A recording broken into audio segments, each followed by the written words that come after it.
तर आता इथे मी छान रेडवाले इंडियाचे गाजर घेतले आहे, त्याला छान स्वच्छ धुवून घेतले आहे आणि आता इथे त्याला ग्रेट करून घेतलं आहे. तर कढईमध्ये घेतलं आहे तूप 2-3 चम्मच आणि छान इथे असा मस्त ग्रेट केलेला जो गाजर आहे तो टाकून घेतला आहे आणि त्याला छान असं शिजवून घेतलं आहे. तर त्याला तूप सुटायला सुरुवात झाली आहे, तो छान मऊ पडला आहे आणि त्यामध्ये टाकलं आहे साखर.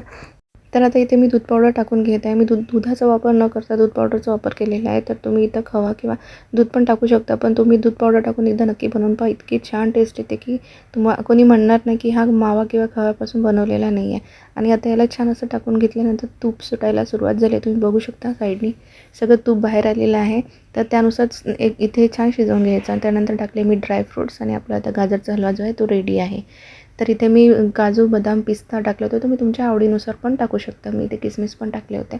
तर मी ते वीरला दिलं होतं. खूप गरम होतं आणि वीरला जे दिलं होतं ते पूर्ण त्यांनी संपवलं होतं. त्याला एवढं आवडला होता आणि खरंच खूप छान झालं होतं. तर तुम्ही एकदा नक्की ट्राय करून बघा आणि तुम्हाला ही रेसिपी कशी वाटली नक्की कॉमेंट करून सांगा.